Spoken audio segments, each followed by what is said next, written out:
Dear learners, I am Dr. Sunil Kumar Singh, Senior Professor in Faculty of Education, Banaras Hindu University. Today we are going to present 21st lecture related to the course Teaching Skills for Higher Education. The title of this particular lecture is Components of Skill of Reinforcement. प्यारे अधिगम करताओं, आज हम लोग उच्च शिक्षा हेतु शिक्षण कौशल पाठ्यक्रम के अंतर्गत 21वें व्याख्यान को प्रस्तुत करने जा रहे हैं। इस व्याख्यान का शीर्षक है पुनर्बलन कौशल के घटक। इसे प्रबलन कौशल के घटक के रूप में भी हम देखते हैं। इसकी विषय वस्तु के रूप में हम ये देखेंगे कि इस व्याख्यान में 5 भागों में विषय वस्तु को नियोजित किया गया है, जिसमें प्रस्तावना, प्रबलन के विभिन्न प्रकार के प्रबलन के घटक एवं विशेष तौर पे कुछ सामूहिक परिचर्चा और रिफ्लेक्शन के लिए कुछ बिंदुओं को समाहित किया गया है और अंत में निष्कर्ष को प्रस्तुत किया गया है। So we can see that the lecture contains 5 parts in particular. First one is introduction, followed by the second, types of reinforcement. Third one is components of reinforcement. Fourth one is points for discussion and reflection, and the last fifth one is conclusion. So one after another we will touch all these 5 points. So let us begin with introduction. The components of the skill of reinforcement are key to mastery of the art of effective teaching. These components, ranging from verbal to non-verbal forms, serve as the strategic building blocks of effective classroom interaction. By integrating these elements thoughtfully, you can create a positive learning environment. हम ये देखते हैं कि विभिन्न प्रकार के शिक्षण कौशलों में विशेष तौर पे प्रबलन कौशल और इसके घटकों का अत्यंत महत्वपूर्ण स्थान है और इसलिए प्रभावी शिक्षण की कला में इसकी एक विशिष्ट भूमिका है। इसके अंतर्गत विभिन्न घटकों के रूप में हम शाब्दिक और अशाब्दिक स्वरूपों की चर्चा करते हैं। खास तौर पे प्रभावशाली कक्ष की अंतःक्रिया को संचालित करने में इन शाब्दिक अशाब्दिक स्वरूपों का विशेष महत्व है। अतः विभिन्न प्रकार की संवेदनाओं को प्रभावी रूप में प्रबलन की दृष्टि से उपयोग करने की क्षमता ये कौशल प्रदान करता है और इनको विचारपूर्ण तरीके से हम अपनी शिक्षण प्रणाली में यदि सम्मिलित करते हैं तो एक सकारात्मक अधिगम परिवेश का निर्माण इसके द्वारा होता है। आगे हम विभिन्न प्रकार के प्रबलन के प्रकारों की चर्चा करेंगे।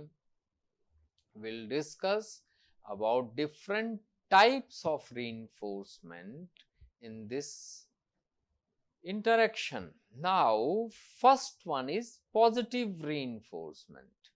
Whenever you add to the pleasant stimulus, it serves the positive purpose. Hence, it is known as positive reinforcement. Hence, a teacher should be able to identify in the class what are different types of stimulus and he should try to use it for rewarding in the right direction. Similarly, the second one is negative reinforcement. Negative means Here it is related with removal of unpleasant stimulus. This is point to be remarked well. The negative reinforcement is basically related with removal of unpleasant stimulus. As a teacher, you should try to identify the negative stimuli and try to weaken it subsequently. By weakening it subsequently, you slowly proceed towards removal of the unpleasant stimulus, leading to development of desired behavior. Now coming to the third part, that is related with verbal reinforcement. Verbal reinforcement, which is abbreviated as VR, whereas we saw that in case of positive reinforcement it was abbreviated as PR, and in case of negative reinforcement it was abbreviated as NR. So VR, NR and PR are connotations of different types of reinforcement. Under verbal reinforcement, we should focus that you are using various types of words. It means the use of language is being done for reinforcing. Here, coming to the fourth type, that is non-verbal reinforcement, abbreviated as NVR. When you are using action and expressions without verbal expressions, then you are utilizing non-verbal reinforcement. It means by use of your various organs like eye, hand, head, shoulders, you can utilize non-verbal reinforcement. तो हम यहाँ पर इन चार प्रकारों के अंतर्गत सबसे पहले ये देखते हैं कि सकारात्मक प्रबलन, जिसे कि संक्षेप में PR के रूप में प्रदर्शित किया जाता है, इसके द्वारा सकारात्मक उद्दीपकों को पहचानते हुए उनको पुरस्कृत किया जाता है या आगे बढ़ाया जाता है, जिससे कि अधिगम प्रभावी होता है। दूसरी तरफ नकारात्मक प्रबलन, जिसे कि NR के रूप में लिखा जाता है, नकारात्मक प्रबलन का मूल उद्देश्य नकारात्मक उद्दीपकों को पहचानना, उनको कमजोर बनाना और क्रमशः उनको बाहर करना होता है, जिससे विद्यार्थी का वांछित व्यवहार सही दिशा में प्रकट होता है और अधिगम पुष्ट होता है। तृतीय प्रकार के रूप में हम देखते हैं कि शाब्दिक प्रबलन, जिसे कि VR के रूप में संकेत किया जाता है, उसका उपयोग करते हैं। इसके अंतर्गत भाषा का सशक्त रूप से उपयोग किया जाता है। हम विभिन्न प्रकार के चिन्हित किए हुए शब्दों का बड़ी ही सक्रियता और सजगता के साथ उपयोग करते हैं और विभिन्न प्रकार के प्रबलनों को पूर्ण करते हैं। दूसरी तरफ चौथे प्रकार के रूप में हम ये देखते हैं कि अशाब्दिक प्रबलन, जिसे कि NVR के रूप में संकेतित किया जाता है, उसका भी प्रभावी उपयोग होता है। इसके अंतर्गत हम विभिन्न प्रकार की क्रियाओं का और विभिन्न प्रकार की अभिव्यक्तियों का उपयोग करते हैं, जिसमें हम अपने विभिन्न भागों जैसे आँख या अपने कंधे या अपने हाथ, उनका उपयोग संकेत इत्यादि के लिए कर सकते हैं। तो यह चार प्रकार इस स्लाइड के अंदर बताए गए और उनकी व्याख्या भी आपको की गई। Now after the types, let us move to the next and very important part of reinforcement. Here we are focusing on components of reinforcement. तो प्रबलन के विभिन्न प्रकार के घटक अत्यंत प्रभावी भूमिका निभाते हैं। विभिन्न प्रकार के घटकों को हम क्रमशः इस प्रकार से देख सकते हैं। We can focus on different components in this manner. Here it has been marked A as verbal reinforcement. Now, verbal reinforcement is basically of two types. It can be positive verbal reinforcement, indicated or abbreviated as PVR, and it can be negative verbal reinforcement, on the other hand, abbreviated as NVR. A brief description will be given in the forthcoming sections. Now, the other component is B, that is non-verbal reinforcement. It is again divided into two. First one is positive non-verbal reinforcement, abbreviated as PNVR, and second one is negative non-verbal reinforcement, abbreviated as NNVR. तो यहाँ पे आप ये देख सकते हैं कि दो मूलभूत घटकों के अंतर्गत शाब्दिक प्रबलन और अशाब्दिक प्रबलन को प्रस्तुत किया गया है। शाब्दिक प्रबलन को मूल रूप से दो भागों में बांट करके प्रदर्शित किया गया है। पहला सकारात्मक शाब्दिक प्रबलन है जिसे PVR से प्रदर्शित किया गया है। दूसरा नकारात्मक शाब्दिक प्रबलन है जिसे NVR से प्रदर्शित किया गया है। अशाब्दिक प्रबलनों के अंतर्गत भी दो प्रकार हैं। पहला सकारात्मक अशाब्दिक प्रबलन जिसे PNVR से प्रदर्शित किया जाता है, एवं दूसरा नकारात्मक अशाब्दिक प्रबलन जिसे NNVR से प्रदर्शित किया जाता है। अब इन घटकों के उपरांत हम ये देखें कि कुछ अन्य महत्वपूर्ण घटक भी हैं जिनको कि यहाँ D, E, F एवं G के रूप में प्रदर्शित किया गया है। Now D is contact reinforcement, संपर्क प्रबलन जिसे कहा जाता है, आगे इसको विस्तार दिया जाएगा।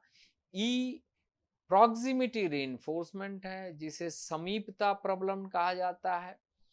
F एक्टिविटी बेस्ड रीइंफोर्समेंट है जिसे क्रिया आधारित प्रबलन कहा जाता है।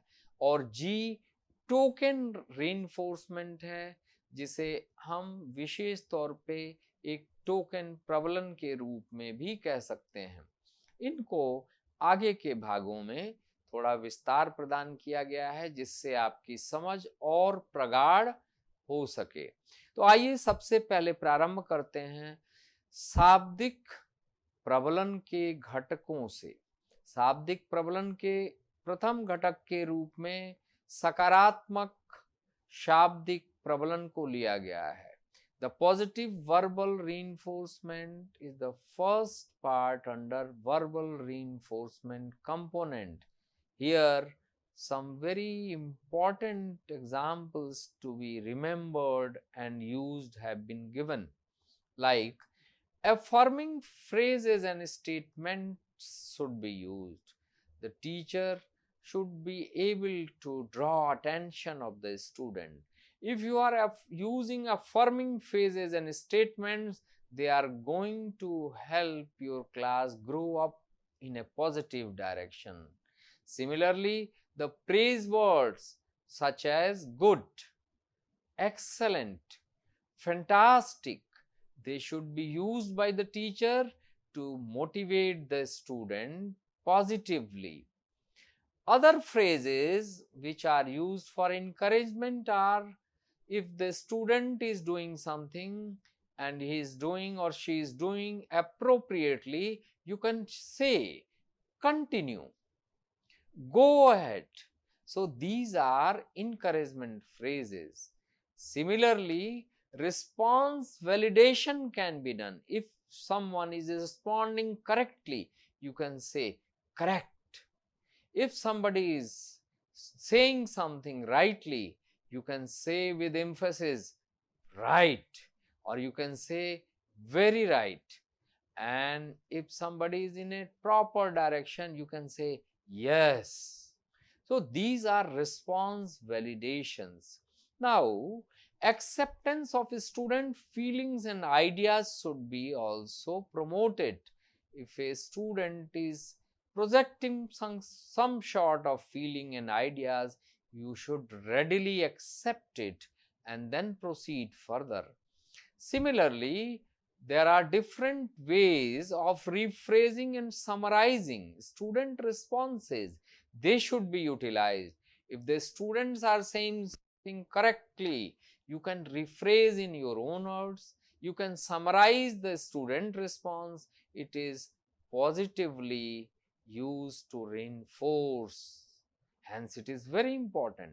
तो यहाँ पे आप देख सकते हैं कि इन विभिन्न तरीकों का उपयोग सकारात्मक शाब्दिक प्रबलन के लिए आप कर सकते हैं, जैसे विभिन्न प्रकार के स्वीकारोक्ति संबंधी वाक्यों या वाक्यों के भागों को कहना, विभिन्न प्रकार के प्रोत्साहित करने वाले शब्दों का उपयोग करना, उदाहरण के लिए अच्छा, बहुत अच्छा, श्रेष्ठ, अति श्रेष्ठ, इन शब्दों का उपयोग करके आप निश्चित रूप से बच्चे को या विद्यार्थी को या वयस्क को आप प्रोत्साहित करते हैं।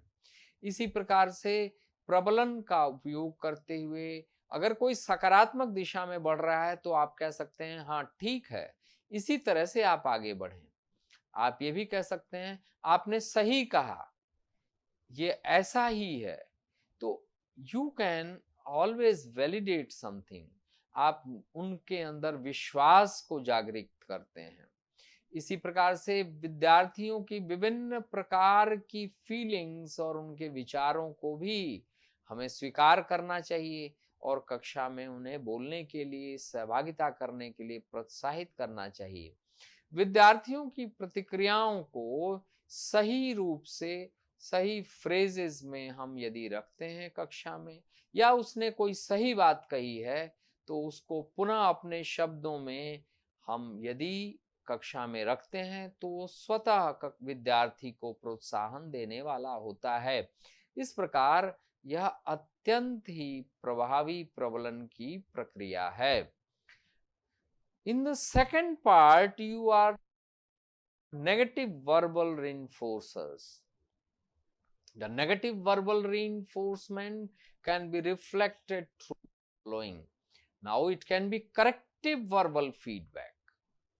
If you want to focus something, then you can correct somebody.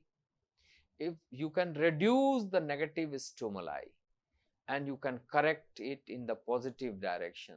Similarly, the deterrent terms like no, incorrect and stop should be avoided. You should not say no or incorrect or stop. You have to check it so that student is not demotivated. Statements of disapproval should not be there. Similarly, critical phrases addressing undesired behavior should be avoided, and the instructional correction for improvement should not be forced.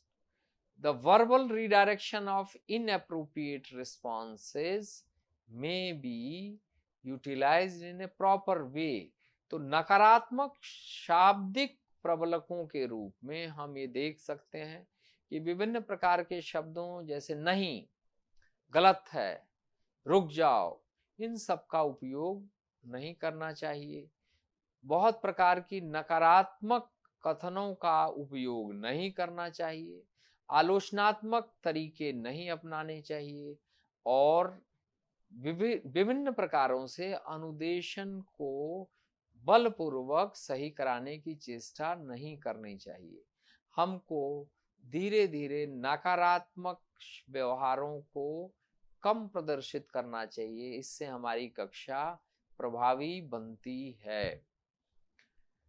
Then there are non-verbal reinforcement components. Positive non-verbal reinforcement components are facial expressions like smiling and nodding, attentive listening postures, recording student responses on board. While you are writing, you can note down the correct word, the correct spelling, the correct statement, the correct definition on the board, and you can focus on it.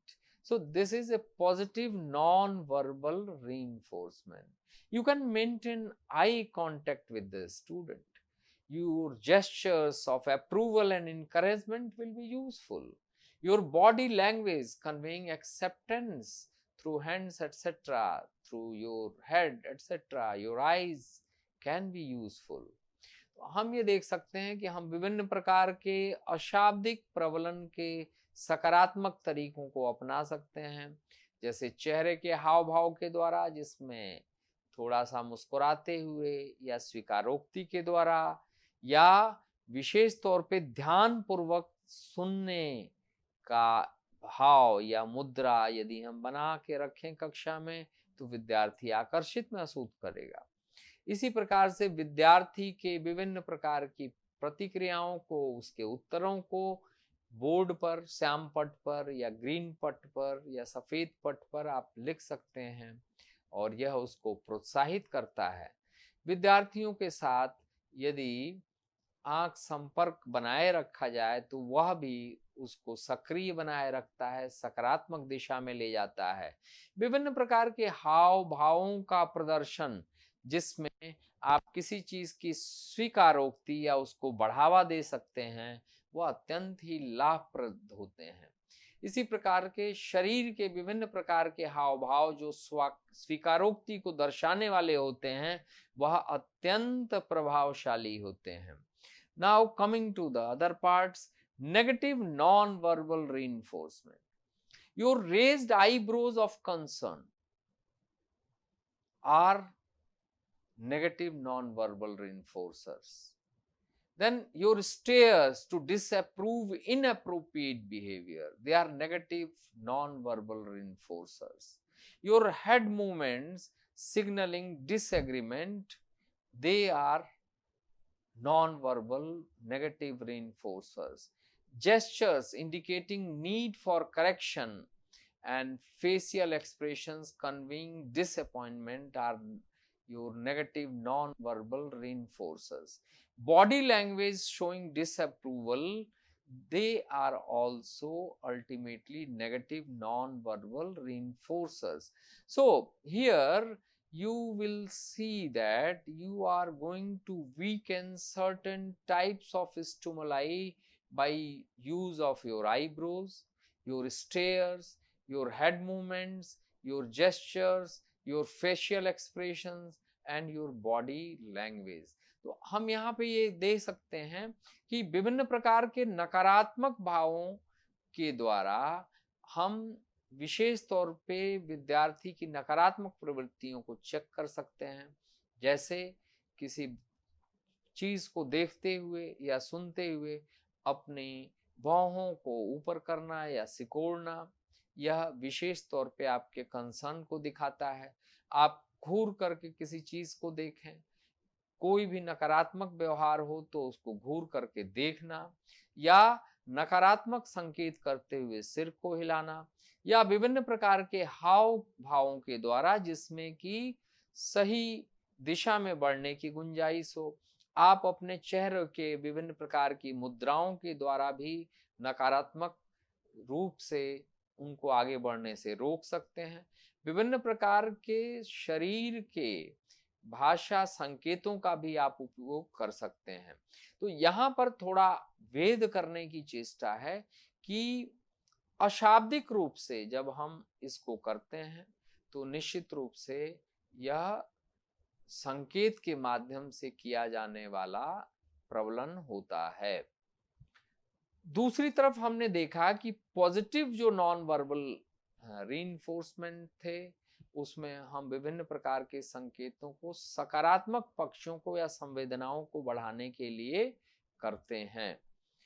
Now see is contact reinforcement, जिसमें हम ये देखते हैं कि विभिन्न प्रकार से भौतिक प्रबल पक्षों को यहाँ पे शामिल किया गया है, जिसमें appropriate physical gestures of approval, भौतिक रूप से आप किसी चीज को स्वीकार करते हैं।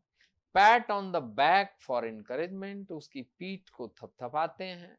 Hand shakes acknowledging the achievement, हाथ मिला करके उसके उपलब्धि को आप स्वीकार करते हैं। Light touch on shoulder for attention, उसके कंधों को आप सहलाते हुए कहते हैं कि बहुत अच्छा। सेलिब्रेटिंग सक्सेस, या कक्षा में अन्य तरीकों से उसको प्रोत्साहित करने की चेष्टा करते हैं। खास तौर पे इसके अंतर्गत सांस्कृतिक और परिदृश्यात्मक सटीकता का भी ध्यान रखा जाना चाहिए कि किस संस्कृति के अंतर्गत किस संकेत, किस प्रकार के टच इत्यादि को सही माना जाता हो। तो यहाँ पे हम विद्यार्थी के साथ कांटेक्ट फिजिकली करते हैं और फिजिकली उसको रिइंफोर्स करते हैं। Now coming to the part, that is proximity reinforcement, जिसमें कि हम समीपता के साथ प्रबलन देते हैं। There are certain strategic physical positionings which are useful for this reinforcement, like moving closer to engaged students, standing near students and requiring attention, decreasing physical distance to increase engagement, walking through classroom during discussions, positioning to acknowledge student contributions, and creating zones of attention through movement. यहाँ विविध पक्षों के अंतर्गत आप ये देख सकते हैं कि समीपता प्रबलन के अंतर्गत आप विद्यार्थी के नजदीक जा सकते हैं, उसकी क्रियाशीलता को बढ़ा सकते हैं, उसके नजदीक कुछ देर के लिए या कुछ क्षणों के लिए खड़े हो सकते हैं। विशेष तौर पे जो उसकी बीच और आपके बीच की दूरी है उसको आप कम कर सकते हैं, जिससे उसकी सक्रियता बढ़े।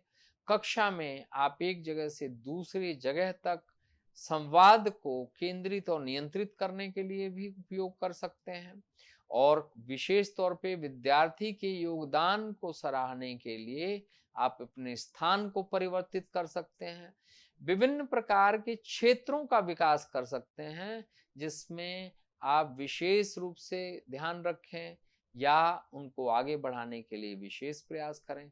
तो इस प्रकार से समीपता प्रबलन का उपयोग आप कक्षा में कर सकते हैं। Now E is related with activity reinforcement. There are certain task based reinforcement like assigning special responsibilities, distributing engaging projects, offering extended learning opportunities, providing leadership roles in activities, creating meaningful assignments as rewards, using challenging tasks to recognize ability. Here it is important to know that in classes often you may use such things like you can give some special type of responsibility to a person who shows positive bent of mind. Similarly, if somebody is more engaged in some sort of negative activities, you can draw his attention and give a special type of responsibility. Similarly, you can use certain projects to do it. You can use extended learning opportunities for different types of students, and you can give opportunities to be leader in the class for certain activities. So if you reward through different mechanisms, then they feel reinforcement and participate actively. तो कक्षा में विद्यार्थियों की सक्रियता बढ़ाने के लिए सक्रिय प्रबलन का हम उपयोग करते हैं। विभिन्न प्रकार के उत्तरदायित्वों को उनको देते हैं, विभिन्न प्रकार की परियोजनाओं को बांट करके उनकी सक्रियता को बढ़ाते हैं, विभिन्न प्रकार के अधिगम अवसरों को बढ़ाते हैं, और कई बार नेतृत्व प्रदान करने के लिए विभिन्न प्रकार की भूमिकाएं विभिन्न विद्यार्थियों को देते हैं, और अर्थपूर्ण तरह से हम विभिन्न प्रकार के प्रदत्त कार्यों को उनको पुरस्कार रूप में देते हैं, जिसमें कि उनकी रुचि के अनुरूप वो कार्य हो सकते हैं। कई बार हम विशेष रूप से चुनौतीपूर्ण कार्यों को भी देते हैं जिससे उनकी क्षमता निखर करके सामने आती है। इस तरह से सक्रियता बढ़ाने के हम ये प्रबलन के तरीके उपयोग करते हैं। Now the last part is token reinforcement. You will use tangible recognition systems, and this trophies ultimately represents this token, the written marks of approval in notebooks, the grades as reinforcing, special mentions and certificates, merit points and achievement records, visual symbols of accomplishment, and progressive token systems for sustained improvement. These are also used for token reinforcement.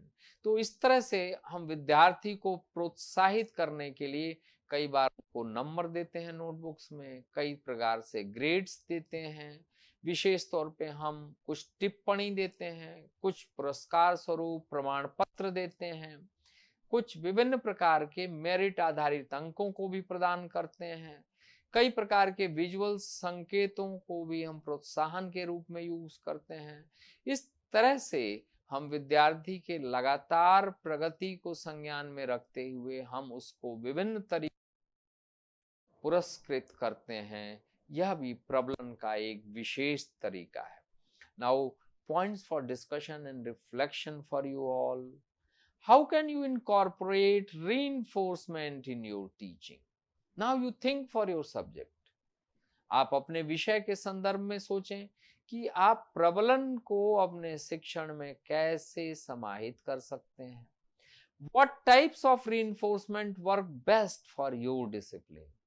आपके अनुशासन या आपके विषय के संदर्भ में किस प्रकार का प्रबलन कार्य सर्वाधिक रूप से उपयोगी होगा? How can reinforcement be adapted for different learning environments? विभिन्न प्रकार के अधिगम परिवेशों के संदर्भ में किस प्रकार से हम प्रबलन को अनुकूलित कर सकते हैं? And how do you adapt components for diverse learners? विविध प्रकार के अधिगमकर्ताओं की दृष्टि से किस प्रकार आप प्रबलन के विभिन्न घटकों का उपयोग कर सकते हैं? What challenges might you face in implementing reinforcement? कक्षा में यदि आप प्रबलन को लागू करने जा रहे हैं तो किस प्रकार की चुनौतियां आपके समक्ष आ सकती हैं? इन पक्षों पर आप सतत विचार कर सकते हैं। अंत में निष्कर्ष के रूप में हम ये कह सकते हैं कि प्रबलन कौशल के विभिन्न घटकों को यदि हम समन्वित तरीके से कक्षा में उपयोग में ले आए तो हमारी शिक्षण प्रभाविता को ये बढ़ा देते हैं और इसके विभिन्न घटकों को कक्षा में हमें मिला करके आगे बढ़ना चाहिए और विशेष तौर पे यह विद्यार्थियों के अधिगम को लगातार बनाने में हमारा सहयोग प्रदान करता है।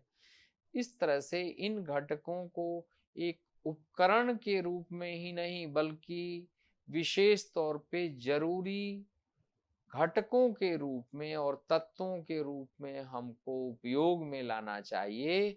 इससे हमारा शैक्षणिक संबंध विद्यार्थियों के साथ प्रगाढ़ होगा और उनकी अधिगम की क्षमता बढ़ जाएगी। So, to conclude, the components of this skill of reinforcement work synergistically to form a comprehensive strategy that enhances our teaching. A thoughtful blend of various types is very important. Mastery of these components enables educators to sustain learning. As such, these components are not merely tools but essential elements in cultivating meaning, being responsive and lasting educational relations. So you focus on these aspects, think continuously. This is all for today. Thank you.